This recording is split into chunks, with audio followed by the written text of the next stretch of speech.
Kami ingin perlihatkan tanda-tanda kebesaran kami, kata Allah. Memperlihatkan. Kalau saya ilustrasikan, seorang desainer mendesain sebuah pakaian, setelah jadi, dia ingin supaya orang tahu, maka dia perlihatkan hasil. هل أتى على الإنسان حين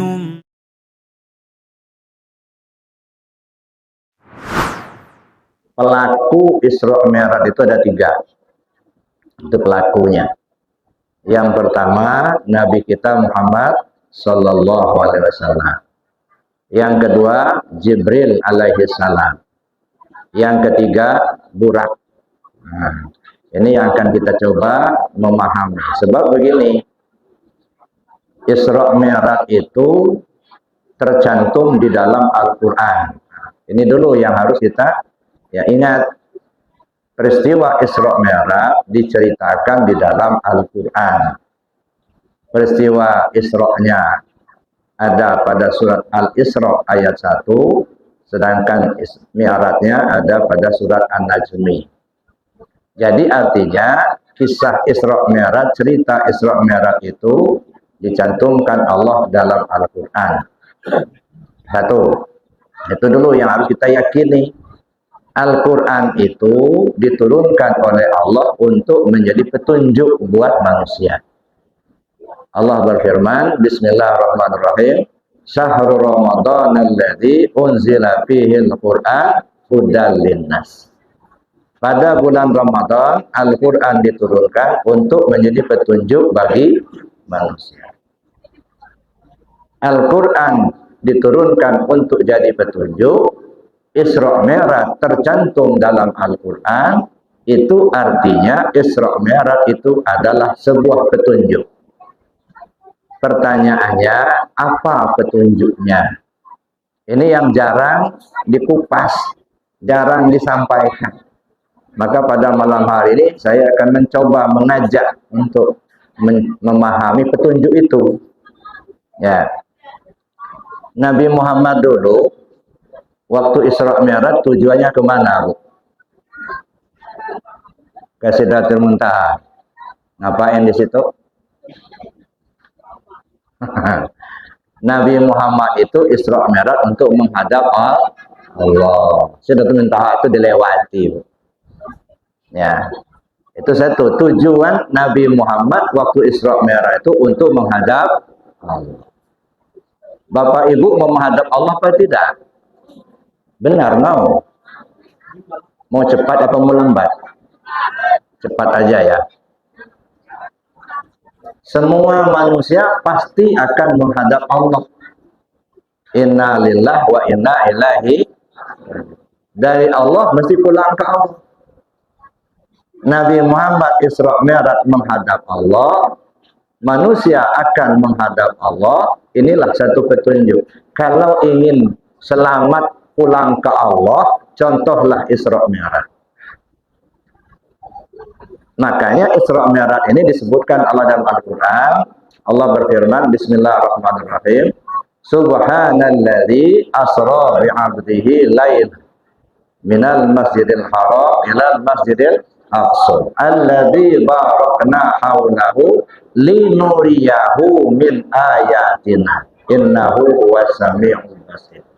Ada kalimat linuriyahu min ayatina, karena kami ingin perlihatkan tanda-tanda kebesaran kami, kata Allah.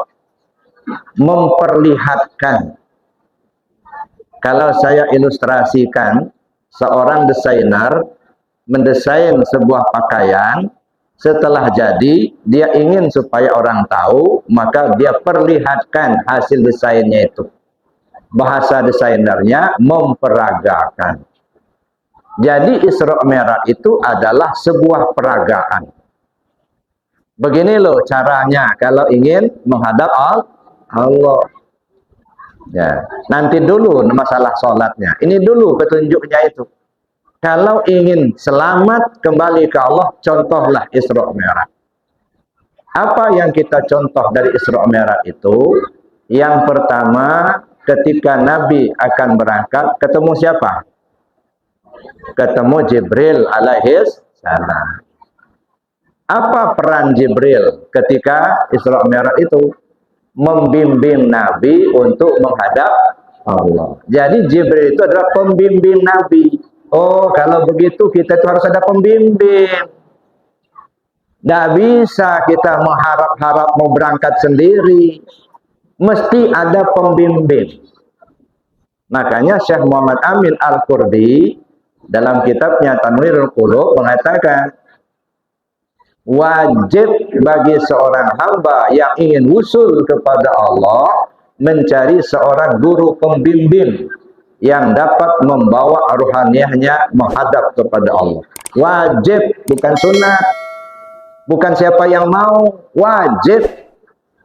Kenapa wajib? Karena kembali kepada Allah itu wajib. Datang dari Allah mesti pulang ke Allah. Kalau tidak kembali ke Allah, enggak selamat. Yang selamat itu dari mana dia datang, ke situ dia pulang. Datang dari Allah, pulang ke Allah. Nah, untuk bisa sampai kepada Allah itu mesti ada pembimbing. Dalam kaidah usul fikih, ma la yatimul wajib illa bi fahuwa wajib. Sesuatu yang wajib tidak akan tercapai melainkan dengan sesuatu yang lain, maka sesuatu yang lain itu hukumnya wajib juga. Kembali ke Allah wajib. Tidak bisa sampai tanpa pembimbing, maka mendapatkan seorang pembimbing. Kayak wudu. Wudu itu wajib atau tidak? Ya enggak. Wudu itu tidak wajib. Ibu sudah mandi, sudah bersih-bersih, mau wudu boleh, tak wudu juga boleh. Ya. Tapi ketika kita akan sholat, tidak sah sholat kalau tidak wudu, maka wudu menjadi wajib. Nah, itulah yang disebut dengan sesuatu yang wajib tidak akan tercapai melainkan dengan sesuatu yang lain, maka sesuatu yang lain itu hukumnya wajib. Tidak wudu, maka wudu menjadi wajib. Ya. Kalau kita sudah mandi atau bapak-bapak lagi duduk-duduk begini, gitu ya, mau wudu boleh, tak wudu juga boleh, kan gitu. Tapi ketika mau sholat, tidak sah sholat kalau tidak wudu, maka wudu menjadi wajib. Nah, begitu juga kita, ya, tidak akan bisa sampai kepada Allah tanpa pembimbing, maka mendapatkan seorang pembimbing itu hukumnya wajib. Pembimbing dalam bahasa tasawuf namanya mursyid. Maka wajib kita mendapatkan seorang pembimbing, ya, supaya bisa kita menghadap Allah. Siapa pembimbing utama kita? Pembimbing utama kita adalah junjungan kita Nabi besar Muhammad sallallahu alaihi wasallam. Beliau pembimbing kita yang menunjukkan cara untuk kembali ke Allah. Maka diperagakanlah Isra Mi'raj. Saya kira Nabi Muhammad sallallahu alaihi wasallam itu Isra Mi'raj itu bukan hanya sekali, Pak. Sering kali. Cuman yang diperagakan cuman sekali. Untuk apa? Untuk jadi petunjuk bagi manusia. Supaya dicontoh, diikuti. Begini loh caranya kalau ingin kembali ke Allah. Cari seorang pembimbing. Walaupun kita orang kaya harta, walaupun kita banyak ilmu, walaupun kita pejabat yang tinggi, kalau tidak ada pembimbing rohani untuk sampai ke Allah, nggak bakal sampai. Nah, makanya pembimbing utama kita adalah Nabi kita Muhammad sallallahu alaihi wasallam. Tapi secara fisik kita belum ketemu. Ya, nggak usah khawatir. Nabi telah menyatakan, taraktu fikum amrayni lan tadillu abada mastamasaktum bima kitaballah wa sunnata rasulih. Saya tinggalkan kepada kalian dua buah petunjuk yang kamu tidak akan tersesat selagi kamu berpegang kepada kedua petunjuk itu, yaitu Al-Quran dan Sunnah Rasul. Nah, ini dua petunjuk ini kita ikuti. Cuman masalahnya Al-Quran dan Sunnah berbahasa Arab. Tidak semua kita bisa baca bahasa Arab. Tidak semua orang mengerti bahasa Arab. Jangan khawatir, Nabi turunkan warisan yang ketiga. Jadi warisan pertamanya Al-Quran, warisan keduanya Sunnah. Warisan ketiga, al-ulama warasatul anbiya. Ulama-ulama pewaris Nabi, pewaris para Nabi. Ya, apa yang diwariskan dari para Nabi? Datang Nabi Adam bawa la ilaha illallah. Datang Nabi Sis bawa la ilaha illallah. Datang Nabi Idris bawa la ilaha illallah. Datang Nabi Sulaiman, Nabi Ibrahim sampai kepada Nabi kita Muhammad sallallahu alaihi wasallam, semuanya membawa la ilaha illallah. Ini yang diwarisi. Yang diwarisi oleh nabi ke nabi sampai nabi terakhir Nabi kita Muhammad sallallahu alaihi wasallam itu adalah kalimat la ilaha illallah. Nah, jadi ulama yang menegakkan kalimat tauhid, ulama yang menyampaikan, membimbing umat untuk sampai ke Allah dengan kalimat tauhid. Itu yang disebut mursyid. Nah, makanya kita perlu mencari guru mursyid. Nah, itu Bapak Ibu yang saya hormati. Nah, ini pedoman pertama. Nah, kedua malah. Yang pertama, pedomannya, petunjuknya, Nabi menghadap Allah, kita juga akan menghadap Allah. Yang kedua, ada mursyid, ada pembimbing. Nah, yang ketiga, apa yang dilakukan Jibril sebelum berangkat? Membelah dada Nabi. Dada dibelah. Nah, dari bawah. Tengkuknya ini sampai ke bawah. Untuk apa? Dikeluarkan jantungnya. Kenapa dikeluarkan? Dibersihkan. Dada lambang fisik, jantung lambang hati.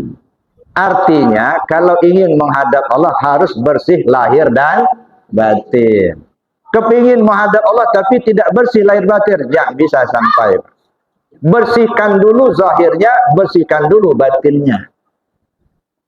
Nah, ketika kita akan membersihkan diri kita, ya, kita perlu tahu cara membersihkannya gimana. Kan kita disuruh oleh Nabi sallallahu alaihi wasallam ketika selesai salat baca tasbih 33, subhanallah, subhanallah, subhanallah. Alhamdulillah, alhamdulillah, alhamdulillah, Allahu akbar, Allahu akbar, Allahu akbar. Nah, subhanallah artinya maha suci Allah. Apakah kalau kita tidak baca subhanallah, Allah itu tidak maha suci? Ya enggak, tetap saja Allah maha suci. Sedunia ini tidak ada orang yang mengucap subhanallah, Allah tetap maha suci. Sedunia ini semuanya nyebut subhanallah, kemahasucian Allah tidak akan bertambah. Jadi tak ada pengaruh bagi Allah. Tapi kenapa kita disuruh banyak-banyak mengucap subhanallah? Supaya sadar dulu kita. Makanya saya katakan ini zikir penyadaran. Biar sadar dulu kita bahwa yang suci itu Allah. Kita ini kotor. Jadi kalau kita sebut subhanallah, subhanallah, subhanallah. Bahasa yang tidak tersebut apa? Ya Allah, kau maha suci, aku yang kotor. Ya Allah, kau yang suci, aku ini kotor, ya Allah. Karena kita sadar kita ini kotor, Allah yang maha suci, sedangkan kita akan kembali kepada Allah yang maha suci itu. Allah yang maha suci tidak bisa menerima kecuali yang suci juga. Innallaha ta'ala thayyibun la yaqbalu illa thayyiban. Allah itu maha bagus, maha indah, maha suci. Dia tidak akan menerima kecuali yang suci juga. Sedangkan kita masih kotor, ingin kembali kepada Allah yang maha suci. Itu artinya kita harus mensucikan diri kita dulu. Kalau ingin kembali ke Allah, sucikan dirimu dulu. Nah, ketika kita ingin mensucikan diri, kita bertanya kepada mereka yang tukang cuci. Ya. Carilah ulama-ulama yang ahli mencuci diri, membersihkan diri. Pak Kiai, saya ini kotor Pak Kiai. Alhamdulillah. Kok alhamdulillah Pak Kiai? Orang yang merasa kotor itu tanda dapat rahmat Allah. Tapi orang kotor tapi tidak merasa kotor itu laknat Allah. Orang kotor tapi tidak merasa kotor itu laknat Allah. Orang kotor merasa kotor itu rahmat Allah. Orang berbuat salah merasa tidak bersalah itu laknat Allah. orang berbuat salah merasa bersalah, itu adalah rahmat Allah, katanya. Jadi oleh karenanya, ya, seorang cari kiai, Pak Kiai, saya dikotor Pak Kiai, saya ini ingin membersihkan diri saya, bagaimana caranya Pak Kiai? Ya, kata Pak Kiai yang ahli tukang cuci, ya, ahli mencuci. Nah, kalau kamu ingin mensucikan dirimu, ikuti 4 langkah. Pertama, sucikan dirimu dari hadas dan najis. 1 langkah. Mensucikan dari hadas besar, mandi. Mensucikan diri dari hadas kecil, wudu, enggak ada air, tayamum. Mensucikan najis, buang bendanya, bau dan rasa. Langkah pertama, berwudu. Yang kedua, sucikan anggota tubuh zahirmu. Anggota tubuh zahir kita ini ada 8. Mata, telinga, hidung, mulut, tangan, kaki, perut, dan kemaluan. Bagaimana cara mensucikannya? Tidak cukup pakai air, mesti istighfar dan taubat. Karena 8 inilah yang memberi kontribusi kepada kita berpahala atau berdosa. Ketika alat ini kita gunakan berbuat baik, maka kita dapat pahala. Ketika kita gunakan berbuat jahat, berbuat maksiat, kita dapat dosa. Jadi dosa dan pahala itu sebab akibat. Makanya pahala nggak perlu diminta, apa? Ini kan orang kadang-kadang nyinyir sama Tuhan, gitu ya. Mudah-mudahan amal ibadah kita dapat pahala dari Allah. Kayak nggak percaya sama Tuhan.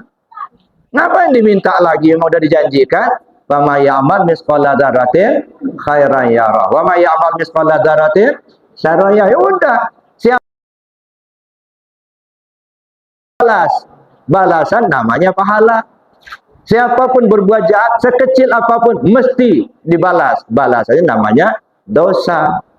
Jadi dosa dan pahala itu sebab akibat dari penggunaan 8 macam alat ini. Maka membersihkannya tidak pakai air, tapi istighfar dan taubat.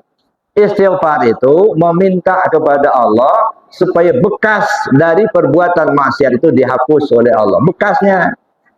Kalau taubat, minta kepada Allah supaya diberi kemampuan untuk menjaga 8 macam alat ini jangan lagi digunakan berbuat maksiat. Jadi nggak cukup hanya kalimat astagfirullahaladzim allazi la ilaha illa huwal hayyul qayyum wa atubu ilaih. Itu mah kalimat. Ada upaya enggak ngejaganya? Jaga mulut, jaga mata, jaga telinga, jaga tangan, kaki, perut, kemaluan. Kalau nggak ada upayanya, walaupun ribuan kali ngomong astagfirullahaladzim allazi la ilaha illa huwal hayyul qayyum wa atubu ilaih, akan sia-sia, Pak. Ya dah. Jadi kita minta kepada Allah istighfar itu minta dihapus bekasnya. So, sekecil apapun perbuatan maksiat yang kita lakukan pasti meninggalkan bekas. Kalau istilah Rasul itu tumbuh bintik hitam dalam hati. Ya. Lalu dibikin lagi maksiat kedua, nambah bintik hitam 1 lagi. Kalau banyak maksiat kita lakukan, banyaklah bintik-bintik hitam dalam hati kita. Kalau sudah banyak bintik-bintik hitam dalam hati kita, maka dia akan tertutup. Nah, ini kayak gini nih. Ini hitam. Kenapa ini hitam? Karena numpuk bintik-bintik hitam di sini. Nah, kalau sudah numpuk bintik-bintik hitam, terselubung hati kita itu dengan dosa-dosa kita, maka nur qalbi tidak akan memancar keluar. Nah, maka langkah yang ketiga, membersihkan hati. Atau membersihkan anggota tubuh batin. Anggota tubuh batin kita ini ada 7. Yang kita sebut dalam istilah tarekat lataifatus sab'ah. Latifah 7. Ya. Latifah qalbi. Nah, 1. 2 jari di bawah, susu kiri condong ke kiri. Latifah ruh. Latifah siri. Latifah khafi. Latifah akhfa. Latifah nafsun natiqah. Dan latifah kullu jasad. Ini yang disebut dengan anggota tubuh batin. Sentralnya di hati. Bagaimana cara membersihkannya? Tidak ada cara lain kecuali zikir. Likulli syai'in siqalah wa siqalatul qalbi zikrullah. Segala sesuatu ada alat pembersih. Pembersih hati itu zikir kepada Allah. Zikir itu belajar tarekat. Belajar tarekat itu belajar zikir. Ya, nah, zikir itu membersihkan hati. Kalau hati kita kotor, enggak bakal terpancar nur kolbinya. Kalau nur kolbi tidak memancar keluar, maka alam menjadi gelap. Ini alam. Diri ini alam. Alam menjadi gelap. Mata tak tahu mana yang boleh dilihat, mana tidak. Mulut tak mengerti mana yang benar, mana yang bohong. Tangan tak paham mana barang orang, mana barang kita, ambil aja. Ya dah. Pikiran kita juga begitu. Ya. Selalu mengarah kepada yang tidak baik. Nah, maka dibersihkanlah hati kita itu. Membersihkan hati pakai apa tadi? Pakai zikir, gitu ya. Zikir itu belajar tarekat. Nah, kalau begitu belajar tarekat itu perlu apa enggak? Perlu. Kalau tidak bertarekat gimana membersihkannya? Tarekat itu cara. Tarekat itu metode. Cara membersihkan hati pakai zikir. Lagian orang cuci kain aja pakai cara apa? Ya, kan beda nyuci kain pakai rinso sama nyuci kain dengan sabun batangan. Sama apa beda caranya? Beda. Kalau pakai rinso kucak bersih. Kalau sabun batangan harus pakai alat untuk membersihkan itu. Ya dah. Harus pakai bros itu. Ya dah. Nggak bersih kalau hanya begitu-begitu aja, paling direndam aja.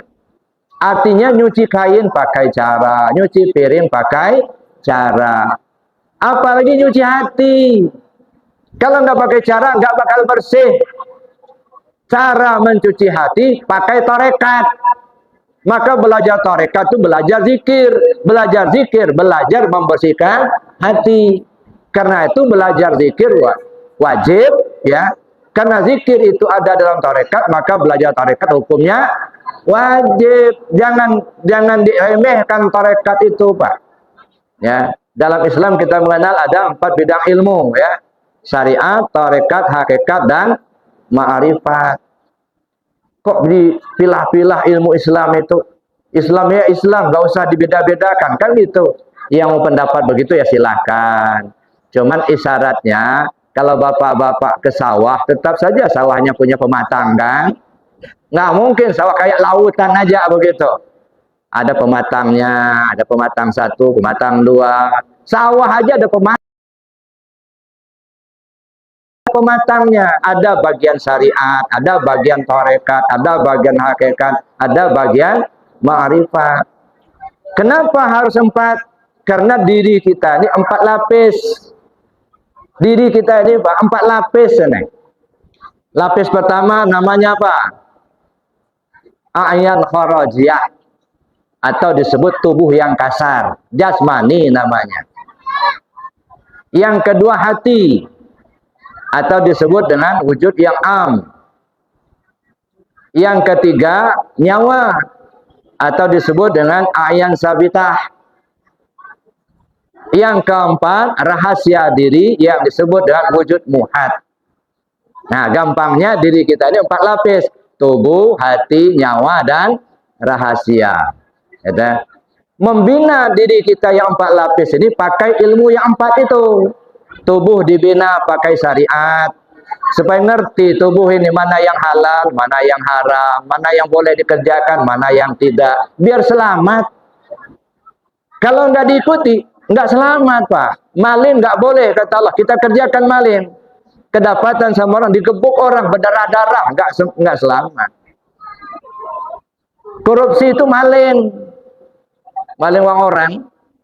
Kita korupsi, kata kita dapat rezeki. Bukan, Pak.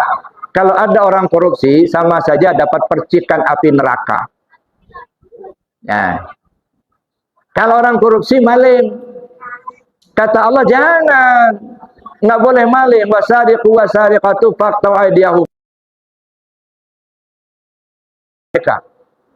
Nah, berarti maling itu nggak boleh. Nah, kita lakukan. Datang ke PK, ditangkap. Badan masuk penjara, jabatan dicopot, harta disita. Udah, nggak selamat. Jadi belajar syariat itu untuk menyelamatkan nih tubuh ini. Maka syariat jalan bagi tubuh. Ya, Yang kedua hati. Bagaimana cara membina hati? Pakai torekat. Jadi torekat itu jalan bagi hati. Supaya hati ingat ke Allah. Supaya hati ini tidak iri, tidak dengki, tidak hasut. Supaya hati ini sayang kepada sesama. Ya. Jadi hati kita ini, Bapak Ibu yang saya hormati, ibarat kebun. Ya.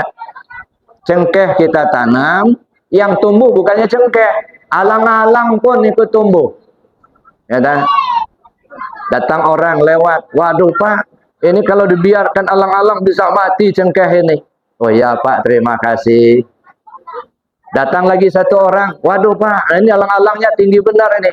Kalau dibiarkan bisa mati cengkehnya. Iya Pak. Ribuan orang datang, ngomong alang-alang ini tinggi, kalau dibiarkan cengkeh bisa mati. Cuman kita dengarin aja, kira-kira alang-alangnya mati enggak? Ya enggak, tambah subur malah. Ya. Begitulah kita ini. Dari TK, ibu guru bilang, "Nak, enggak boleh iri dengki sama teman sebangku." Ya, Bu. Masuk ke SD, ibu guru, Pak guru, "Jangan iri sama orang lain." Ya, Pak, ya, Bu. Masuk SMP, SMA, begitu juga. Masuk perguruan tinggi, enggak boleh iri sama orang lain. Masuk ke masyarakat, kiai, ustadz ngomong, jangan iri kepada orang lain. Kira-kira irinya hilang enggak? Ya enggak. Sama aja dengan tadi. Alang-alang sudah besar, banyak orang ngomong, alang-alang ini kalau dibiarkan bisa mati cengkehnya. Tapi itu informasi, Pak. Belum ada aksi. Mestinya ada informasi, ambil aksi. Ambil randap, semprot. Atau babat habis alang-alangnya, bersihkan alang-alang. Nah, barulah cengkehnya bisa subur. Ya kan? Lalu dirawat, dipupuk, disiram, dipagar, disiangin. Nah, itu merawat cengkeh, baru cengkehnya bisa bagus. Nah, begitu juga hati kita, Pak. Banyak orang sudah ngomong, enggak boleh iri dengki sama orang lain. Enggak boleh ngejelek-jelekin orang lain. Enggak boleh membuli-buli orang lain. Tapi itu informasi. Ada aksi apa tidak? Enggak ada aksi. Kalau tidak ada aksi, ribuan orang ngomong kayak gitu, iri dengki tetap saja bersarang. Enggak akan habis. Kulli syai'in siqalah wa siqalatul qalbi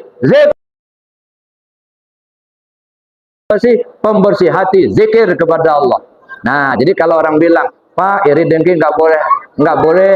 Nah, enggak boleh iri sama orang lain. Iya, makasih. La ilaha illallah, la ilaha illallah. Ada aksi. Sedikit demi sedikit rontoklah rasa iri, rasa dengki tadi. Kena ada aksi. Tapi kalau nggak ada aksi, tetap saja subur, Pak. Sampai tua. Ya, sampai tua tetap aja iri dengkinya. Kenapa? Nggak ada aksi. Makanya untuk merontokkan iri, dengki, hasud, bully, membuli, pakai zikir.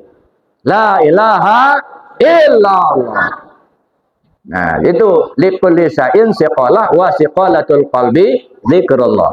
Alhamdulillah Bapak Ibu, bersyukur kita kepada Allah. Beliau wali kita. Ya, Pak Samuel Muaz yang ditugaskan oleh Al-Mukarram Abu Amran dari Aceh untuk membimbing jamaah yang ada di Binjai ini. Ya, bersyukur kepada Allah, manfaatkan kesempatan ini. Tidak banyak Pak yang bisa membimbing. Jadi kalau Allah turunkan seseorang hamba yang bisa membimbing seperti beliau ini, alhamdulillah, bersyukur kepada Allah. Manfaatkan beliau. Jangan disia-siakan waktu. Nggak ada lagi beliau, belum tentu ada yang lain nanti. Nah nih, maka bersyukur kepada Allah. Jangan hanya ditonton Pak, tapi dituntun. Ya.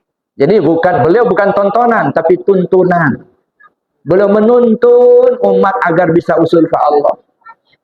Maka berterima kasihlah kepada beliau, bersyukur sama Allah. Beliau ada di sini, membimbing jamaah di sini. Mudah-mudahan Allah panjangkan umurnya. Allah sehatkan jasmani dan rohaninya. Allah kuatkan keyakinannya, ikhlaskan hatinya untuk bisa membimbing umat ini dengan ke jalan Allah yang diridainya. Amin. Allahumma amin. Bapak Ibu yang saya hormati, itu membersihkan hati pakai apa tadi?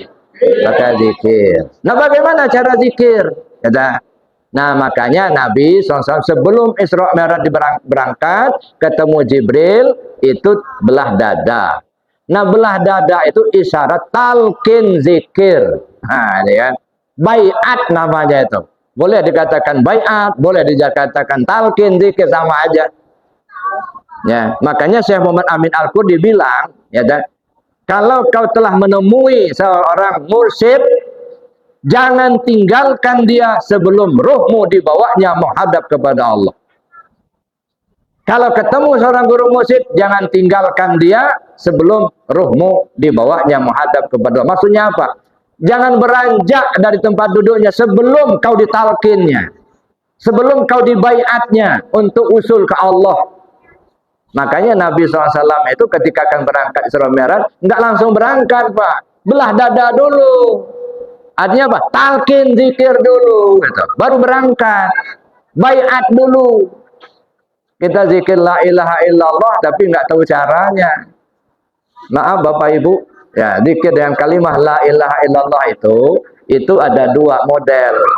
Ada zikir hasanat, ada zikir darajat.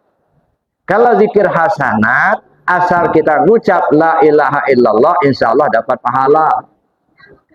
Tetapi untuk membersihkan hati agar usul kepada Allah nggak bisa apa, kecuali harus dengan metode, harus dengan cara. Artinya apa? Dengan amalah zikir darajat. Belajar tarekat dulu. Terserah tarekat mana yang akan dipakai. Banyak tarekat. Ada tarekat Qadiriyah Naqsabandiyah, ada tarekat Naqsabandi Al-Khalidi, ada tarekat Saman, ada tarekat Sanusiyah, ada tarekat Saziliyah. Terserah. Ya, semua tarekat mesti merujuk kepada kalimat la ilaha illallah. Apapun tarekatnya, mesti bersandar kepada dua kalimat syahadat. La ilaha illallah Muhammad Rasulullah. Apapun tarekatnya. Ya, makanya tidak boleh kita saling bertentangan antara satu tarekat dengan tarekat lain. Itu hanya metode, cara. Misalnya tarekat Qadiriyah, stresimnya dizikir jahar la ilaha illallah. Tarekat Naqsabandi, stresimnya zikir hafi, ismu zat dalam hati. Kalau tarekat Satariyah, stresimnya di kajian. Tapi semuanya mesti bersandar dan dua kalimat syahadat la ilaha illallah Muhammad Rasulullah. Makanya di Arafah, Pondok Pesantren Arafah Lampung, saya bilang sama jamaah, ya, saya ingat ada pepatah Melayu, ya, belayar biduk sampai ke pantai, bawa barang serta penumpang. Carilah hidup yang akan dipakai, kok mati bisa ditumpang. Mana pakaian hidup, mana tumpangan mati. Ini yang perlu dicari. Ternyata dua kalimat syahadat itulah, Pak. Ya, cuman kalau hanya kalimatnya saja asyhadu alla ilaha illallah wa asyhadu anna Muhammadar Rasulullah, burung beo hafal juga. Anak SD hafal juga.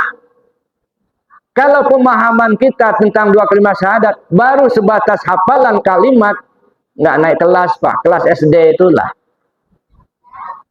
Ya, atau kelas biolah gitu. 5 tahapan yang perlu kita tahu cara mengucapkan dua kalimat syahadat. Kalau ibarat orang non-muslim, dia akan masuk Islam, dia belajar cara mengucapkan dulu. Setelah dia tahu cara mengucapkan, baru dia ikrar. Setelah dia ikrar, baru disebut muslim.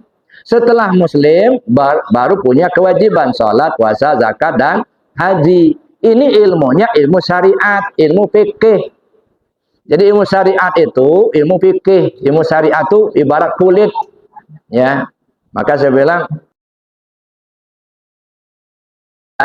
ihsan. Islam itu diturunkan dalam bidang ilmu namanya ilmu syariat. Iman itu diturunkan dalam bidang ilmu namanya ilmu hakikat atau ilmu akidah. Ihsan itu diturunkan dalam bidang ilmu namanya ilmu tasawuf. Kalau saya ibaratkan buah, Islam itu ibarat kulit, iman itu ibarat isi, ihsan itu ibarat rasa. Jadi kulit membungkus isi, isi menyimpan rasa. Ibu kalau beli durian, yang dibeli itu apanya? Nah, Bapak kalau beli durian sebenarnya yang dibeli itu apanya? Rasanya. Ya, kan gitu. Cuman rasa ini nggak ketemu kalau nggak ada isinya. Isi itu nggak enak kalau nggak dibungkus kulit. Jadi kulit membungkus isi, isi menyimpan rasa. Jadi jangan dibuang, Pak. Ini kan kita kadang-kadang dibuang. Saya nggak maulah yang nama tasawuf-tasawuf itu. Ya sudah, makan tuh kulit. Mendingan kalau kulit apel, kulit durian yang dimakan, bengkak-bengkak bibirnya. Makanya orang yang hanya duduk di syariat seram, Pak. Ya, kalau hanya duduk di syariat, ya dah, ini haram, dosa, masuk neraka. Masya Allah. Ya, serem. Ya dah. Makanya jangan hanya di syariat. Syariat itu kulit luar. Nih, kerja tubuh. Kampung itu seperti sapi menarik gilingan padi. Ya, di kampung itu ada gilingan padi yang dibuat oleh tukang. Buat di sana bukan dari besi, ya dah. Ditarik sama sapi. Dari pagi sampai sore, sapi itu narik gilingan padi itu perasaannya udah jauh benar berjalan. Nggak tuh muter-muter di situlah. Banyak kita ngaji, gurunya banyak. Tapi yang dikaji syariat melulu, muter-muter di situlah. Jangan sampai habis waktu kita tenggelam di syariat. Masih banyak yang perlu kita kaji lebih jauh, gitu ya. Nah, itu Bapak Ibu yang saya hormati, maka tidak boleh dipertentangkan syariat dengan hakikat. Syariat tanpa hakikat sama dengan badan tanpa nyawa. Badan tanpa nyawa apa namanya? Bangkai, mayat. Ya, itu badan tanpa nyawa. Nyawa tanpa badan, hantu. Baru disebut sempurna kalau ada badan, ada nyawa. Khalaqal mauta wal hayat liyabluwakum ayyukum ahsanu amala. Allah ciptakan yang mati dan yang hidup. Karena Allah ingin menguji kalian siapa yang kalian yang terbaik amalnya. Yang mati dan yang hidup. Mana yang mati? Nih jasad nih yang mati. Nih. Hakikat jasad ini mati, Pak. Ya. Ibu melihat apa tidak? Melihat. Pakai apa melihat? Mata itu melihat apa tidak? Mata bapak ibu melihat apa tidak? Melihat. Nah, ini ada yang melihat, ada yang enggak. Berarti ada yang buta, ada yang melek. Ya. Hakikatnya mata itu tidak melihat. Kalau mata ini melihat, mestinya mayat masih bisa melihat. Karena matanya enggak copot. Tapi nyatanya mata mayat sudah tak melihat lagi. Itu membuktikan mata itu tidak melihat. Yang melihat itu basar Allah. Telinga ini tidak mendengar. Ini mati. Dia hidup karena ada nyawa, Pak. Jadi bapak-bapak, ibu-ibu kita semua dihargai orang kalau masih ada ruhnya. Kalau ruhnya sudah keluar, lebih cepat dikubur, lebih bagus. Ya. Jadi oleh karenanya bapak ibu yang saya hormati, kalimat syahadat, ilmunya ilmu apa tadi? Ilmu syariat, itu ilmu fikih, makanya pakai tajwid. La ilaha illallah. Mana yang panjang, mana yang pendek, itu. Makanya zikir la ilaha illallah itu harus tartil dan sempurna. Saya sering sampaikan sama jamaah, jangan dirubah, jangan ditambah, jangan dikurangin. Ya, kadang-kadang kita bertambah, Pak. Ya, la ilaha illallah itu sudah bertambah hamzah, itu nggak boleh. Dia nggak ada hamzahnya di sana, mesti apa namanya plong aja, lempeng aja. La ilaha illallah. Jadi nggak usah la ilaha illallah. Kalau sudah bertambah hamzah itu sudah berubah. Nggak boleh juga berkurang. Misalnya berkurang hurufnya. La loh, sampai keluar urat lehernya. La loh. Itu nggak sempurna. Mesti dengan kalimat yang sempurna. La ilaha illallah. Jangan pula berubah baris. La ilaha illallah. La ilaha illallah. La i. Nah ini udah berubah. Ini lam alif. La ilaha illallah. Jangan lai. Kadang-kadang zikirnya lai, la ilaha illallah, la ilaha illallah, lai, dah berubah lagi. Ya, ini namanya kita belajar cara mengucapkan dua kalimat syahadat. Ilmunya ilmu syariat, ilmu tajwid. Ya. Yang kedua, belajar cara mengamalkan dua kalimat syahadat. Ilmunya ilmu tarekat. Jadi belajar tarekat itu belajar cara mengamalkan dua kalimat syahadat. Kalau nggak tahu cara mengamalkan, nah gimana kita ngamalin? Nah, maka perlu belajar dulu. Belajar cara mengamalkan dua kalimat syahadat, ilmunya ilmu tarekat. Maka kita perlu belajar tarekat. Terserah tarekat yang mana kita ambil. Ya, mau tarekat Naksabandi, mau tarekat Qadiri, Qadiriyah, Naksabandiyah, Satariyah, Samaniyah, Saziliyah, terserah. Itu semuanya tarekat yang muktabarah. Ya. Lalu kemudian kita belajar memahami isi. La ilaha illallah Muhammad Rasulullah, bahasa Arab. Tidak ada Tuhan selain Allah, Muhammad utusan Allah, itu alih bahasa. Dialihkan ke dalam bahasa Indonesia.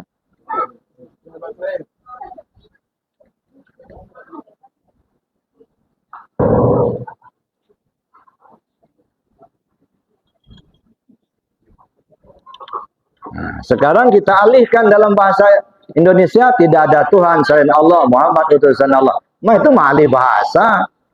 Mau dialihkan ke bahasa apapun boleh-boleh saja, yang penting kita ngerti. Tapi isinya apa? Kalimatnya asyhadu alla ilaha illallah, asyhadu anna Muhammad Rasulullah. Itu bahasa Arabnya.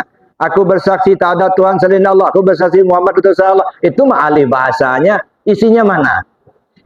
Mencari isi dua kalimat syahadat, ilmunya ilmu tauhid atau ilmu akidah, maka kita perlu belajar tauhid. Ya, belajar ilmu akidah. Nah, itu yang ketiga, belajar memahami isi dua kalimat syahadat, itu artinya belajar tauhid atau ilmu akidah. Yang keempat, belajar memahami posisi dua kalimat syahadat. Asyhadu alla ilaha illallah syahadat tauhid, asyhadu anna Muhammad Rasul syahadat Rasul. Kapan kita dalam posisi syahadat tauhid, kapan kita dalam posisi syahadat Rasul. Nah, ini kalau kita nggak kaji, nggak pelajari, nggak akan tahu. Adakah dicontohkan Nabi? Banyak sekali. Contoh, ya. La ilaha illallah hisni. Man qala la ilaha dakhala hisni. Man dakhala hisni amina min azabi. La ilaha illallah itu benteng aku. Siapa orang mengucap la ilallah berarti dia masuk ke dalam bentengku. Siapa orang yang sudah berada dalam bentengku, aman dia dari siksaanku. Yang mengucapkan kata-katanya Nabi, tapi ku-nya itu Allah. Di mana posisi Muhammad ketika itu? Nah, di sini Muhammad berada pada posisi tauhid. Nah, di kita gimana? Nah, contoh, ayam itu binatang yang halal apa haram? Halal. Ayam, kambing, sapi, kan binatang halal. Cuman kalau disembelih tidak dengan bismillah menjadi haram dimakan. Di mana letak halal, di mana letak haram? Nah, ini juga perlu kita pahami. Di mana letak halalnya, di mana. Hah? Habis baterai. Orang-orang syariat memahaminya terletak pada kalimat Bismillahirrahmanirrahim. Makanya orang kalau nyembelih itu selalu Bismillahirrahmanirrahim. Ibu-ibu kalau beli ayam masih hidup ya di pasar, kadang-kadang pesan sama tukang ayam, Pak tolong Pak langsung dipotong, langsung dibersihkan. Iya Bu, kata si tukang ayam, jangan lupa ya Pak baca bismillah ya. Lalu dia sembelih Bismillahirrahmanirrahim. Senang hati si ibu, alhamdulillah ayam dipotong pakai bismillah, padahal pakai pisau sendirinya. Nah, kenapa? Karena di syariat itu gitu, yang namanya syariat kan ucapan perbuatan, kalau nggak diucapkan nggak kedengaran. Nah, tapi orang hakikat bukan terletak pada kalimat bismillah, tapi pada bismillah dengan nama Allah. Nah, apa urusan kita dengan ayam itu Pak? Kita ngejadikannya enggak, kita ngidupkannya enggak. Kok kita yang ngebunuhnya, makanya haram. Ya, ngejadikan ayam enggak pernah, ngidupkan ayam enggak juga. Kok tiba-tiba kita yang membunuhnya, maling gitu Pak? Maling punya Allah, makanya haram. Tapi dengan bismillah, dengan nama Allah. Nah, begitu. Dengan nama, bukan kita yang nyembelih, dengan nama Allah bersembelih ayam. Baru halal. Ya. Jadi itu Bapak Ibu, itu namanya memahami posisi. Kapan kita dalam posisi syahadat tauhid, kapan kita dalam posisi syahadat rasul. Ilmunya ilmu hakikat. Naik lagi yang keempat, itu apa lagi itu? Memahami, ya. Nah, kalau kita memahami cara memakai dua kalimat syahadat. Gimana cara memakai dua kalimat syahadat? Jadi dua kalimat syahadat itu 5 tahapan tadi. Yang pertama apa? Belajar cara mengucapkan. Yang kedua, belajar cara mengamalkan. Yang ketiga, belajar memahami isi. Yang keempat, belajar memahami posisi. Yang kelima, belajar cara memakai. Nah, kalau belajar cara mengucapkan ilmu syariat, cara mengamalkan ilmu tarekat, memahami isi ilmu tauhid atau ilmu akidah, memahami posisi ilmu hakikat, memahami cara memakai ilmu ma'rifat. Nah, makanya perlu sama dengan membersihkan tadi, ya dah. Awal mulanya membersihkan tubuh kita dengan membersihkan hadas dan najis pakai air. Yang kedua, membersihkan anggota tubuh zahir pakai apa tadi? Istighfar dan taubat. Yang ketiga, membersihkan anggota tubuh batin pakai apa? Pakai zikir. Yang keempat, membersihkan ruh rabbani. Caranya gimana? Mengenal diri. Nah, jadi membersihkan ruh rabbani itulah diri kita yang sebenarnya. Kalau yang kelihatan ini, maaf, ini casingnya nih Pak. Ya, ini casing. Banyak orang tertipu. Sangkarnya bagus, tapi penghuni sangkarnya tidak bagus. Ya, apalah artinya sangkar yang bagus kalau burungnya nggak ngukur? Yang mahal bukan sangkar Pak, burungnya itu yang mahal. Inna akramakum indallah atqakum. Yang mahal itu penghuni sangkar itu, gitu ya. Jadi membersihkan ruh rabbani, caranya bagaimana? Mengenal diri. Kalau kenal diri, kenal kepada Allah. Kalau kenal kepada Allah, hilang sangkutan.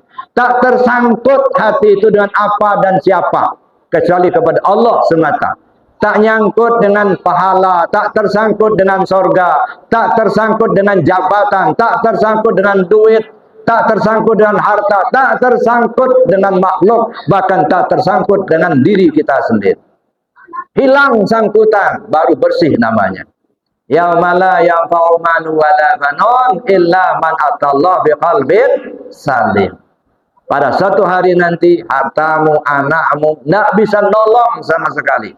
Yang selamat hanyalah yang datang menghadap Allah dengan hati yang bersih, bersih dari selain Allah. Jangan sangkutkan hati itu dengan yang lain. Bersihkan. Ya, tidak tersangkut dengan jabatan, tak tersangkut dengan duit, tak tersangkut dengan harta, tak tersangkut dengan pahala, tak tersangkut dengan surga, tersangkut hanya kepada Allah. Ilahi anta maksudi. Ya Allah, kau yang kutuju. Jadi kita beribadah, relnya dua apa?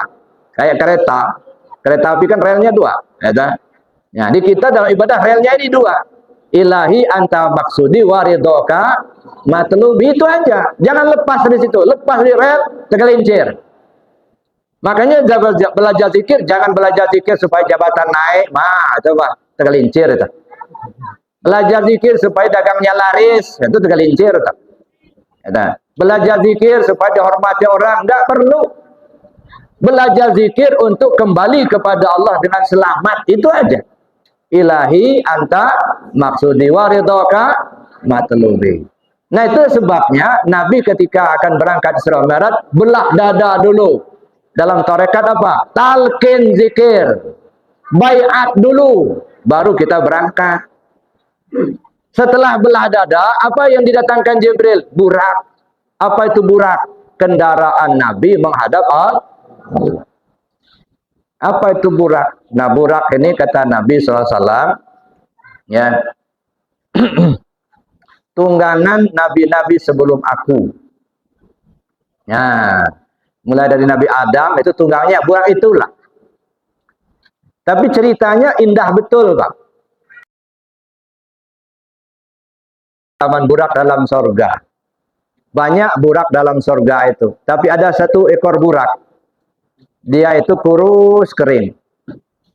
Dia tidur-tiduran, bersedih hati sambil nangis. Didekati sama Jibril. Burak, kenapa kamu kok kayaknya bersedih hati? Badanmu kurus kering begini. Kenapa? Wahai Jibril, kata si burak, bagaimana saya tak kurus? Semenjak saya mendengar nama Muhammad, saya rindu ingin ketemu. Ya, saking rindunya, makan tak enak, tidur tak nyenyak, sampai-sampai badan saya kurus begini. Kata Jibril, nah saya ini mencari kendaraan Muhammad untuk Isra Mi'raj, menghadap Allah. Kau mau? Mau Jibril? Nah, dibawalah si burak kurus tadi. Begitu sampai di depan Nabi, rupanya burak ini nggak bisa diam. Bergerak terus, loncat-loncat. Sampai ditegur sama Jibril, kenapa kau nggak mau diam? Apa nggak mau ditunggang oleh Muhammad? Nggak begitu ya Jibril. Kenapa? Sebelum Muhammad naik ke punggung saya kepinginnya Muhammad tuh janji dulu sama saya. Mau Muhammad? Mau. Janji apa burak? Wahai Muhammad, kalau kau sudah naik punggung saya minta betul ketika kau akan masuk surga nanti, jangan tunggang burak lain selain saya sendiri. Siap, kata Nabi. Nah, itu janji mintanya. Jangan tunggang burak lain selain saya sendiri. Siap, kata Rasul. Begitu mengatakan bersedia, apa kata si burak? Wahai Rasul, tanda persetujuan, tolong tanganmu yang mulia itu taruh dulu di punggung saya. Akhirnya Nabi meletakkan tangannya di atas punggung burak. Begitu tercacah tangan Nabi di atas punggung burak, wah gembiranya bukan main si burak tadi. Saking gembiranya, tubuhnya tidak mampu menampung ruhnya. Sampai membubung tinggi setinggi 40 hasta. Bisa naik kalau nggak pakai tangga, tiba-tiba datang ruhaniyah Sultan Aulia, menyediakan punggungnya dipijak oleh Rasul sebagai tangga naik. Ketika Nabi sedang memijak punggung Sultan Aulia, apa kata Nabi? Sekarang saya memijak punggungmu, kelak kau akan memijak punggung para waliullah. Ya, sampai di sini apa petunjuknya? Apa yang bisa kita paham? Bapak Ibu yang saya hormati, Nabi SAW, ya, ketika akan berangkat Isra Mi'raj, kan didatangkan burak. Burak itu tunggangan para nabi sebelum aku, kata Rasul. Apa yang menjadi tunggangan para rasul sebelum Nabi Muhammad? Afdalu ma qultu ana wan nabiyyuna min qabli la ilaha illallah. Kalimat teragung yang kusampaikan dan disampaikan nabi-nabi sebelum aku itu adalah kalimat la ilaha illallah. Ternyata ini buraknya, Pak.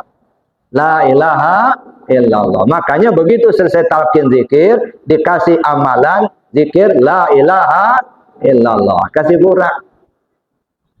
Nah, cuman masalahnya kalimat tauhid ini, Bapak Ibu, semenjak ditinggalkan oleh Nabi Allah Isa alaihissalam, nggak dipakai orang lagi. Orang sudah nyembah berhala, nyembah patung, nyembah api, nyembah matahari. Kalimat tauhid ditinggal, makanya kurus. Nggak banyak yang ngamalkan. Dibawa oleh Jibril menghadap pada Nabi, minta janji. Apa janjinya? Kalau kau akan masuk surga, jangan tunggang burak lain selain aku sendiri. Ya, kata Nabi. Maksudnya apa? Tidak akan ada yang masuk surga tanpa la ilaha illallah. Sebagai tanda persetujuan, taruh dulu tanganmu di atas punggungku, kata si burak. Nabi meletakkan tangannya di atas punggung burak, lalu kemudian burak tadi membubung tinggi besar. Maksudnya apa? Nabi SAW mendakwahkan kalimat tauhid ini dalam waktu yang relatif singkat. Hanya 22 tahun, 2 bulan, 22 hari, tersebar ke seluruh jazirah Arab sampai ke Romawi, sampai ke Persia. Gemuk lagi si burak ini. Diamalkan orang, gitu ya. Maka istilahnya menaruhkan tangan di atas punggung burak, mencacahkan tangan di atas punggung burak hanya sebentar. Lebih kurang 23 tahun tersebar ke seluruh jazirah Arab. Masya Allah. Luar biasa Bapak Ibu. Bayangkan Nabi Nuh alaihissalam mendakwahkan kalimat tauhid ini 900 tahun Hanya 40 pasang yang masuk. Ini cuma 22 tahun, 2 bulan, 22 hari. Sudah nyebar kemana-mana. Ini ibarat mencacahkan tangan ke atas punggung burak. Jadi apa kendaraan burak tadi? Kalimah la ilaha illallah. Makanya burak ini, kata Nabi, kalau dia naik bukit, kaki depan pendek, belakang panjang. Kalau turun bukit, depan panjang, belakang pendek. Artinya apa? Datar. Kalaupun dia naik, tidak akan terjungkal ke belakang, karena punggungnya datar. Turun bukit, tidak akan terjun ke depan. Kenapa? Karena datar. Belakangnya pendek, depannya panjang. Datar. Apa maksudnya? Ala bizikrillah tatma'innul qulub. Ketahuilah dengan mengingat Allah hatimu menjadi tenang. Daya. Naik bukit, turun bukit. Bukankah kita ini kan seperti itu, Pak? Kadang-kadang naik bukit, kadang-kadang turun bukit. Naik bukit, duit nggak punya. Kontrakan habis. Istri mau melahirkan. SPP anak nunggak. Listrik belum bayar.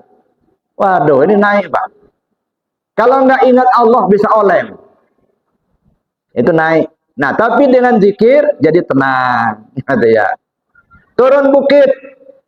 Uang banyak, rumah bagus, mobil mewah, jabatan naik, banyak gajinya. Wah, ini turun bukit enak. Tapi kalau tidak dengan zikir, betapa banyak orang yang tergelincir setelah turun, Pak.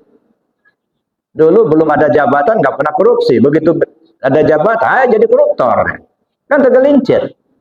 Dulu nggak ada duit, nggak pernah judi. Duitnya banyak, malah judi dia. Nah, ini tergelincir. Jadi burak itu, kalau dia naik bukit datar, turun bukit pun datar. Artinya orang yang berzikir, itu ingat ke Allah, akan tenang. Nah, hatinya penuh dengan zikir kepada Allah. Bapak Ibu yang saya hormati, itu yang kedua. Yang keberapa? Yang keempat. Ya. Jadi hikmah dari peringatan Isra Mi'raj itu adalah belajar tarekat.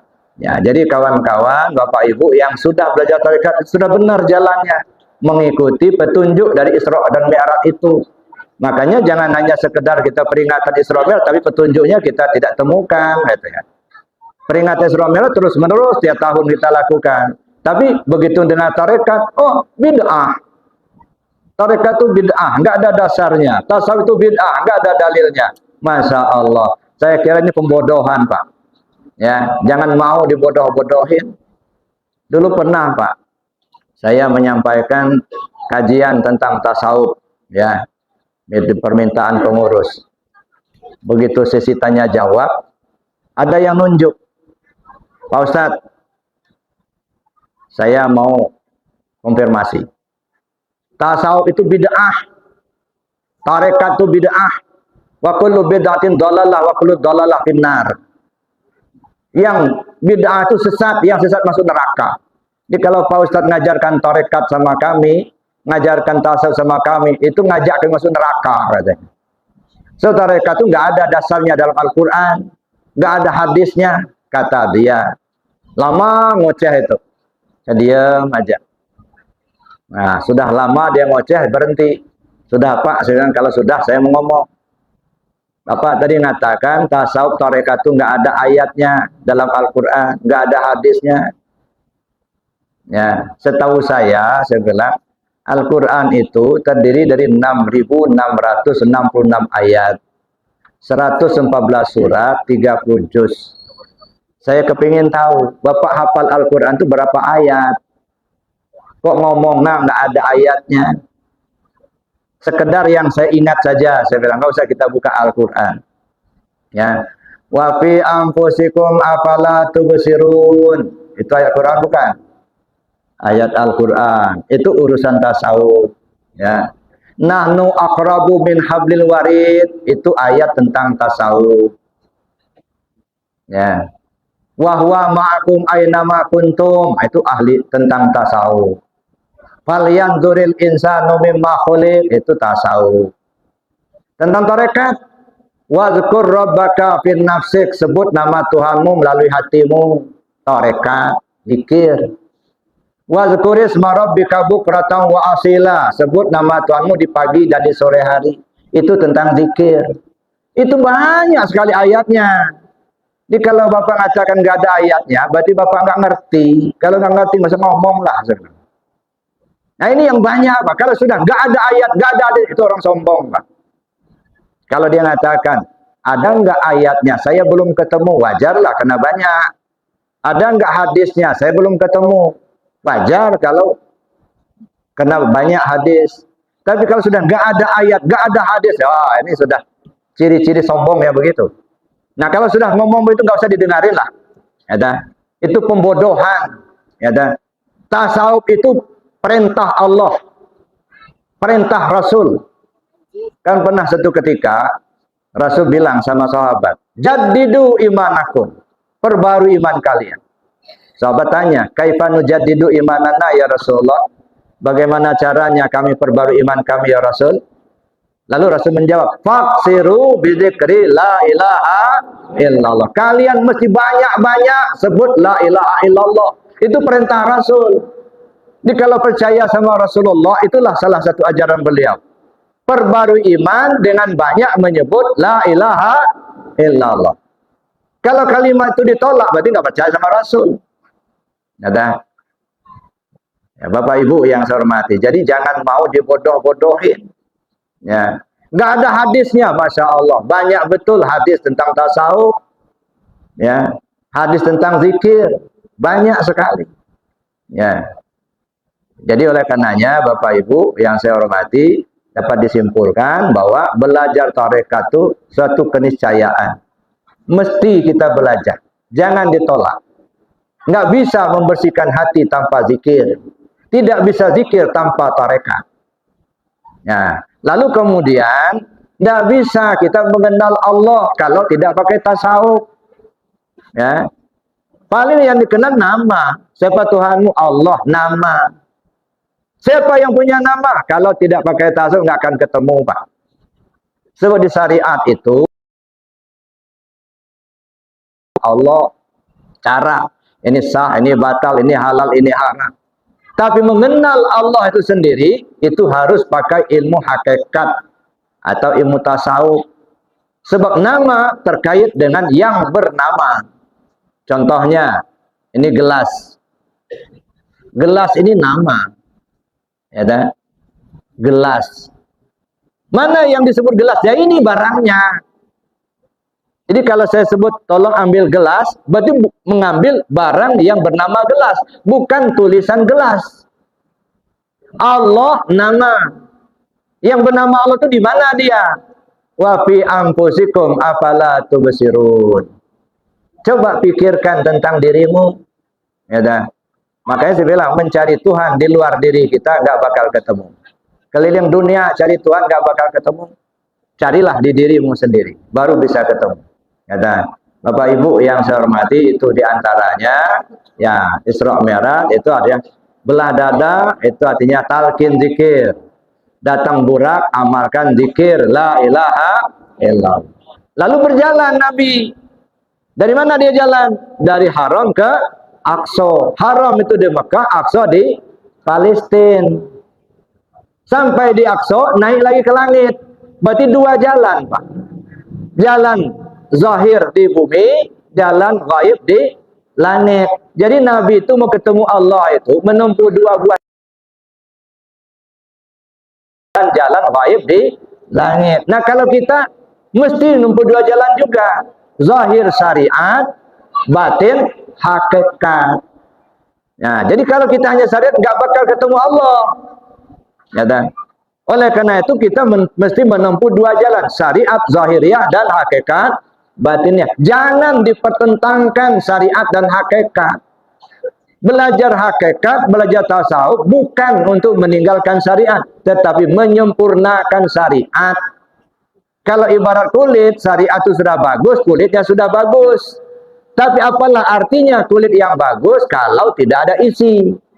Sama dengan tubuh tak ada nyawa, bangkai. Ya, baru berarti kalau ada nyawanya. Nah, begitulah syariat ada hakikat. Asyariatu bila hakikatin natilah. Wal haqiqatu bila syariatin batilah. Syariat tanpa hakikat kosong melompong. Hakikat tanpa syariat batal. Apalah artinya kulit yang bagus kalau nggak ada isi? Saya berapa waktu yang lalu Bapak Ibu ke Malaysia. Jadi saya diajak oleh jamaah di sana jalan ke Melaka. Ya. Itu jalan di Melaka, ada di sebuah toko, saya lihat berjejer itu doren. Bagus-bagus, besar-besar. Saya bilang sama Uminya, coba kita lihat doren dulu gitu. Kayaknya bagus dorennya. Datanglah kami meriksa. Begitu dilihat, enggak, itu plastik, Pak. Bagus betul itu durinya, enggak ada yang lecet-lecet, enggak. Tampuknya bagus, duri-durinya bagus, kulitnya ada yang lecet. Tapi plastik dibelah kosong. Ini yang saya katakan, apalah artinya kulit yang bagus kalau nggak ada isi. Jangan sampai kita merasa sudah beribadah sama Allah, banyak mengerjakan syariat, tapi kosong melompong di dalam hati. Merasa kita yang berbuat, merasa kita yang tahu. Nah, syariatnya bagus, tapi di hatinya kosong. Ya, Masya Allah. Mudah-mudahan Allah lepaskan kita dari syirik. Sebab syirik itu apa? Syirik itu dosa yang tak berampun. Jadi itu Bapak Ibu, ketemunya dengan Allah ketika melewati dua jalan. Jalan zahir di bumi, jalan gaib di langit. Nah kita zahirnya syariat, batinnya hakikat. Ini dua jalan. Burung itu nggak bisa terbang Pak kalau sayapnya satu. Nah setelah menjalani dua jalan, naik langit 1, 2, 3 sampai ke Sidratil Muntaha. Terus lagi. Ya, terus lagi sampailah ke Raf-Raf, lalu Nabi sujud. Nah, oleh Allah diperintahkan bangkit. Begitu bangkit, apa kata Nabi? At-tahiyatul mubarakatuh salawatut thayyibatulillah. Dijawab oleh Allah, Assalamualaikum ayuhan Nabi wa rahmatullah wa barakatuh. Dijawab lagi oleh Nabi, Assalamualaikum wa ala ibadillahi sholihin. Itu kata-kata terucap ketika Nabi bertemu Allah. Kalimat itu dibaca enggak ketika sholat? Dibaca. Ketemu Allah enggak ketika baca itu? Nah, ini masalah. Ada ya. Nabi ketika mengucap kalimat itu ketemu Allah. Sekarang kita ulang di dalam sholat, kitanya ketemu Allah apa tidak? هل أتى على الإنسان حين